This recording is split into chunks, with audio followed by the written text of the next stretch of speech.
प्रणाम नमस्कार। कुछ बातें इतिहास की। आनंद यात्रा कड़वी वाणी या प्रभु प्राणनाथ दर्शन छत्रपति ग्रंथ में इतिहास की कुछ परतों सत्तालोलुप दरबांध कट्टरवादी राजा महाराजा मुगल।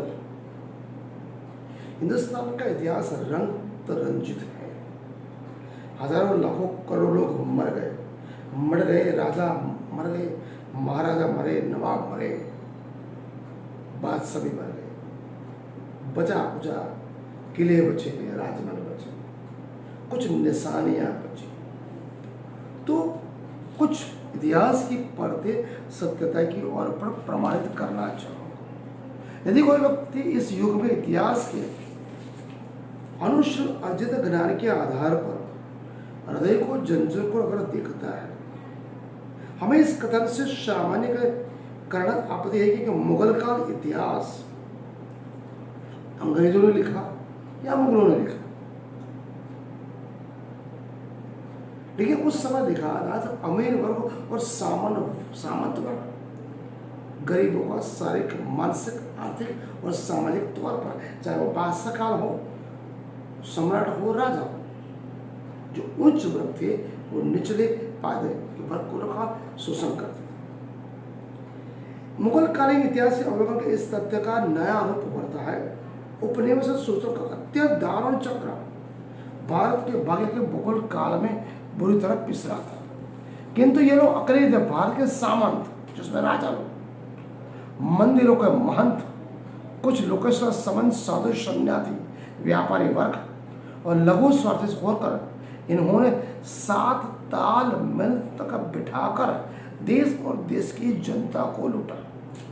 इसी में राजा भी आए, महाराजा भी आए, बादशाह भी आए, नवाब भी आए, धर्म गुरु, पुरोहित, पंडित, सामंतवर और स्वार्थी लोग आए। इसी शोषण के विरुद्ध जो आक्रोश जनमानस में फैला, उसी का प्रतीक बनकर समाज के भीतर से छत्रपति शिवाजी महाराज, छत्रसाल जी, दुर्गादास, गुरु गोविंद सिंह जी, भगवंत राय जैसे विद्रोही जननेताओं के भीतर, जनता के भीतर आशा और विश्वास का संचार किया।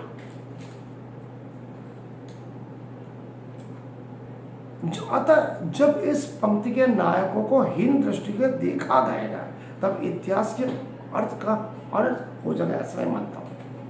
अपने हित की दृष्टि सामंत वर्ग की सृष्टि करने वाले मुगल सम्राट, राजा, महाराजा शोषण और अत्याचार को छिपाना इतिहासकारों के लिए बहुत बड़ी गलत बात है। साम्राज्य की व्यवस्था एवं अपने अस्तित्व के लिए गरीब और शोषित वर्ग को शारीरिक, मानसिक, आर्थिक गुलाम पर गुलाम बना बहुत बड़ी विडंबना है।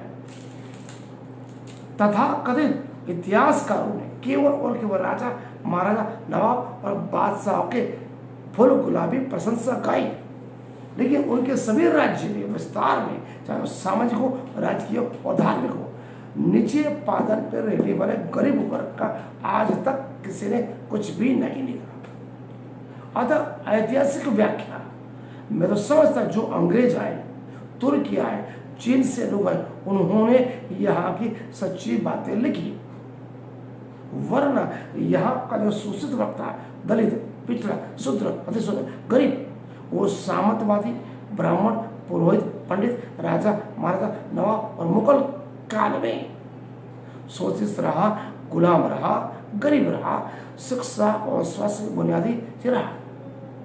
इसीलिए कहते हैं, तो एक जोर जनता में अंधभक्ति फैली, दूसरी तरफ चालाक व्यक्तियों ने समाज शोषण का शस्त्र बनाया। बुद्ध और गांधी का इतिहास भी उन्होंने दबाया। इसलिए कहते हैं, महाकवि ने उनको कुकर मुत्ता कहा, यदि इतिहासकारों ने, जिन्होंने भारत की जनता को सच्ची बात नहीं बताई, न संत कबीर की बताई, न गुरु नानक की, न गुरु गोविंद सिंह, न छत्रपति, न छत्रसाल की। उनकी यशोगाथा छत्रपति शिवाजी, छत्रसाल जी, महामती प्राणनाथ जी, गुरु गोविंद सिंह, गुरु नानक देव जी, दुर्गादास, उनके संघर्ष, कठिन संघर्ष को इतिहास में सच्चा उजागर धर्मगुरु प्रमोद पंडित और मुगलों ने नहीं किया, केवल उनकी प्रशंसा करी। सच्ची बातें कभी बताई नहीं, केवल धर्म के नाम पर अंधश्रद्धा, व्यभिचार, कुरिवाज, आडंबर वही रखा है। देवी देवता के नाम पर, स्वर्ग नरक के नाम पर लूटा और शारीरिक, मानसिक, आर्थिक, सामाजिक तौर पर गुलाम बनाया यहाँ के दलितों, पिछड़ों और शूद्रों को। इसलिए मैं कहता हूँ मनुस्मृति पढ़ो और डॉक्टर बाबा साहब अम्बेडकर की जीवनी पढ़ो, ज्योतिबा फुले की गुलामगिरी पढ़ो और उनके जीवन चरित्र को समझो कि हमारे महापुरुष जो हमारे पूर्वज थे, हमारे भगवान थे, उन्होंने हमारे लिए क्या किया। नहीं तो आने वाली पीढ़ी हमें गालियाँ देगी, घर में खड़ा नहीं रखेगी। सारे तुम लोगों को बाबा साहब अम्बेडकर के बदौलत आरक्षण में नौकरी धंधा मिला, लेकिन आपने हमारे लिए कुछ भी नहीं किया। आपको मौका मिला सर उठाने का, बोलने का, फिर भी आपने कुछ नहीं कहा, अपनी मस्ती में मस्त रहे, हमारी जिंदगी बर्बाद की। नमस्कार, प्रणाम।